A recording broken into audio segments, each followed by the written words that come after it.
de raza. Ya no hay otra manera de hablar de nación, otra manera de hablar de pueblo, otra manera de hablar de identidad nacional que no sea racial. Yo diría que habría que entender por qué surge históricamente. En primer lugar, surge históricamente porque es el otro nombre del Estado benefactor. En una sociedad, en los años 30, donde Alemania está en el nazismo, en el pangermanismo, Estados Unidos hay discursos raciales fuertísimos, España hay discursos raciales fuertísimos, México crea un mito llamado mestizaje, de tal forma que por la idea de la mezcla ya no hablemos de raza, todos somos iguales.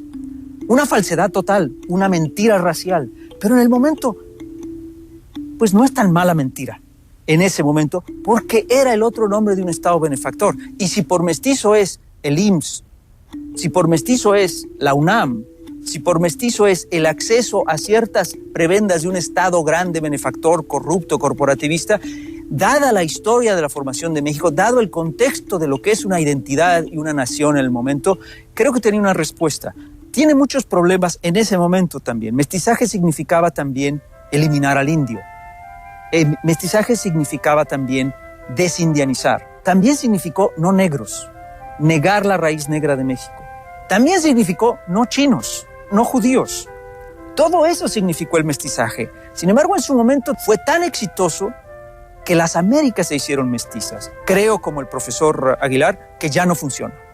Fue una respuesta probablemente menos mala que las teorías raciales como la nazi y otros tipos de racismos más excluyentes, más xenofóbicos, pero digamos, es cierto, es una respuesta, es el menos malo, tal vez la teoría menos mala racial, pero sigue siendo una teoría racial, y aún en ese momento me parece que fue una respuesta que hizo enormes injusticias a muchísimos mexicanos. Fue también una teoría mañosa, porque es cierto que los mexicanos, según la teoría, ya no había problema racial en México, porque lo solucionó en la teoría, pero en México, desde finales del siglo XIX hasta acá, siempre hubo mexicanos que eran más mestizos que otros.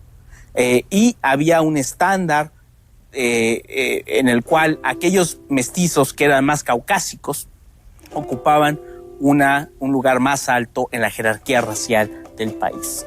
Entonces, es una teoría mañosa aún en sus propios términos.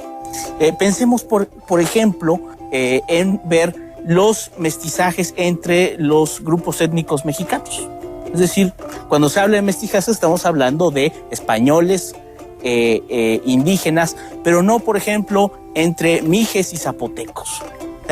Aún al día de hoy los antropólogos no están muy interesados en ese tipo de mestizaje, en estudiarlo, y son de las cosas que han sido oscurecidas por este imaginario del mestizaje. Es solo hasta ahora que estamos viendo a la pluralidad, a la diversidad, no como un problema, no como algo que nos impide ser nación, sino como algo que fortalece a la nación. El mestizaje fue una falsa puerta de salida. Sí nos llevó a algún lugar, pero creo que nos llevó a un callejón estrecho que acható nuestra imaginación. México tiene como una triple tarea, creo yo. Uno es combatir la desigualdad y tiene, en cambio, que valorar su diversidad real, no la diversidad encajonada en estas categorías de raza, indígenas, mestizos o de etnias, sino la diversidad que realmente existe y que ha existido a lo largo de toda su historia. Y en tercer lugar, tiene que combatir las dos formas de discriminación que me parece que existen en el país. Hay una primera forma que es la discriminación que existe contra los indígenas en las regiones con fuerte presencia indígena, y luego está la discriminación moderna, que es, digamos, la imagen del blanco como del güerito como la imagen ideal de la persona.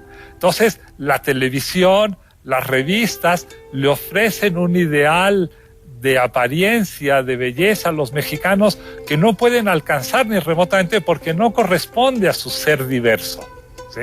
México tiene que asumirse como es, ¿sí?, un país extremadamente plural y tenemos que dar esa imagen de pluralidad en todos los niveles de la vida nacional. Creo que cualquiera que sea el futuro de México, cualquiera que sea nuestro discurso de raza, tenemos que rescatar ese valor de la, para decirlo de alguna manera, de la promiscuidad, de que pase lo que pase, los grupos étnicos de México se seguirán mezclando y no podemos caer ni en alabar una etnia, ni volver a esencializar una etnia, ni en alabar la homogeneidad. Hablemos de otro tipo de diversidad. Hoy por hoy, el mestizaje y la diversidad biológicamente son un mito. Ya no nos sirven para nada. Creo que después de la raza cósmica lo que nos queda es ver un país en donde todavía hoy, a pesar de las lenguas, hay cientos de miles de personas que no hablan la lengua mayoritaria. Entonces yo creo que es bueno que hablemos muchas lenguas, pero también es importante que nos podamos comunicar entre nosotros. Y el hecho de que todavía hoy en México haya cientos de miles de personas monolingües, no castellanos, eso nos habla de que hay enormes barreras entre los mexicanos. Y también la distancia material, cultural que hay entre algunos mexicanos que viven en las grandes ciudades, que son contemporáneos del mundo gracias al internet y a los adelantos de la ciencia moderna, de la tecnología, mientras que hay todavía un importantísimo número de mexicanos que no tienen acceso, ya no se diga a internet o a los teléfonos celulares, ni siquiera a carreteras decentes en este país. Esa es la diversidad que es el sustento de un multiculturalismo autoritario que creo que existe.